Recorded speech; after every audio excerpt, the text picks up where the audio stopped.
If you are a thinking person, you have doubtless raised an eyebrow at various claims proffered by personal trainers. For example, I help busy professionals lose 24 pounds in 12 weeks using my Fat Loss 9000 system. On the face of it, there is nothing wrong with this other than it being offensively wanky. Indeed, various NHS sources recommend setting a goal of losing 1 to 2 pounds per week, which aligns with what is on offer here, albeit the promise is towards the top end. So, what's the problem? Is yours boldly just taking potshot at others because his own offers are garbage? Perhaps. I shall leave that for you to determine. However, before you decide, I'd like to draw your attention to a couple of things. Firstly, reputable sources recommend 1 to 2 pounds per week of weight loss, whereas more often than not, the PT's promises imply or outright state fat loss. You might say that I am arguing semantics, but I believe this is a subtle yet nevertheless important distinction. Why? To lose 1 to 2 pounds of fat per week by definition requires losing significantly more weight than that, something that is at best unsustainable and at worst outright dangerous. Ergo, the results clients expect are out of line with reality from the word go. A recipe for stress and strife, I am sure you will agree. That said, I have no doubt whatsoever that a handful of clients will achieve those results, which leads me to my second point, which is rarely are these claims based on statistically significant data. Let me ask you a rhetorical question. Can you claim in integrity to help busy professionals lose 24 pounds in 12 weeks if you've worked with fewer than 1,000 clients and less than half of them got and maintained that result? Nope, you cannot. Why? A. Whatever results your clients have gotten are statistically insignificant, i.e., they are just as likely to be down to random chance as they are anything that you have done. And B. If you've worked with a statistically significant sample and you cannot evidence that most people, and by that I mean at least half, but ideally greater than 80%, not only lost the weight, but kept it off and potentially went even further, it's a stretch to say that what you are claiming is true. Let's look at another type of results-based claim, this time regarding strength gains. I help hard-working dads increase their squat, bench press, overhead press, and deadlift by at least 20% in 12 weeks using my Strength Blaster 2000 system. Again, nothing outrageous at first glance, but examine it more closely and scratches begin to appear. Scratches best articulated by an exchange I had with a PT fan of mine who appears to have developed somewhat of an obsession with me. And I quote, "You still haven't answered my question. I'm pushing 100 kilograms on military press. If I read your book or enroll in one of your programs, how much strength am I likely to increase by?" was the question. Answer: I cannot possibly say because I know nothing about this chap whatsoever.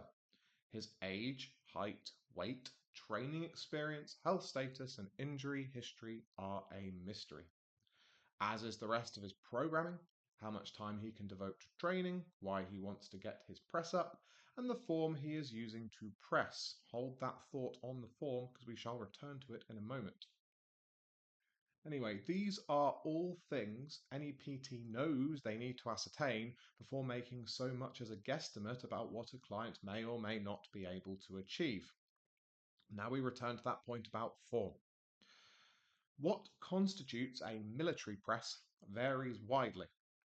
You have some who label any overhead press from standing as such, and others who correctly identify the military press as a strict standing press, starting with the forearms vertical and the bar sitting just above and slightly in front of the clavicles. The latter is much more difficult to improve because it's a pure muscle lift from a marginally disadvantaged starting position, whereas the former includes the Olympic press, which is a highly technical movement using the hips to generate momentum to pop the bar off the shoulders while simultaneously aligning the pecs and delts into an optimal pressing position to drive the bar to lockout. Hence, you can see tremendous increases in weight with form tweaks and a bunch of practice. To give you some context, I went from grinding out 75 kilos for sets of 5 to 90 kilos for confident sets of 3 in a matter of weeks after finally getting to grips with the transition between the first and second phases of the lift. And it's important to note that these increases don't represent an improvement in strength. Instead, what has happened is optimal form allows strength that already exists to be fully expressed. Similar applies to the squat, bench press, and deadlift, plus just about any lift you can think of and some you can't, meaning a client who is already quite strong is likely to put a bunch of weight on the bar instantly if they have hitherto been training with suboptimal technique versus someone who is starting from scratch. To wit, back when I had my gym, I would run a free taster session for potential clients wherein we would work on a lift of their choice. One chap came in asking me for help with his barbell back squat, which had been stubbornly stuck at 140 kilos for several months. I immediately identified and corrected a number of issues with his technique, resulting in him hitting 160 kilos, an increase of 12.5% with ease in the space of about 10 minutes. Do I now go around making definitive results claims based on that and other situations where I have done the same or better? No, because I'm not going to sit here and pretend those examples are typical when they're not. They were, without exception, individuals who are in excellent health and had considerable experience of training with discipline and intent in the somewhat recent past, if not currently. Consequently, they possess the attributes and, critically, attitude needed to make significant progress very quickly.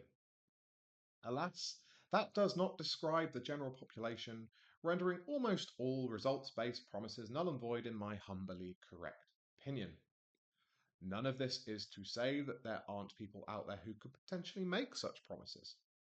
For example, strength training titan Mark Rippetoe's system, Starting Strength, has been used by hundreds of thousands, probably millions of people since it was first published in 2005. So if there is anyone out there who could promise specific results based on robust data, it would be Coach Rip. But I have yet to see one. And believe me, I have looked. It's almost like he knows there are too many variables at play to make such promises worthy of the paper they are written upon. Almost. So if the man who is arguably the most influential figure of the 20th and 21st centuries with regard to basic strength training won't promise specific results, then I have no business whatsoever even hinting that you'll get a certain specific outcome if you follow one of my programs or work with me in a private capacity. So I don't. Instead, I promise to teach you how to do things because that is an accurate representation of what you will be purchasing. The marketing people who want to sell me their courses are quick to tell me that I am doing it wrong. And they are technically correct, if money is your sole or overriding value. However, I prefer to sleep soundly at night, so if that means I have to miss out on a few sales from people who won't commit unless I make a bold, definitive promise, that's fine by me. So, if me saying, I will teach you how to get strong and in shape is promise enough for you, email me directly and we shall have a conflap. My address is phil@philtyreman.co.uk. It is displayed on your screen. And if you are not sure what to say, simply send the word responsibility and I shall take the lead. Thank you for listening. I have been Phil Tyreman.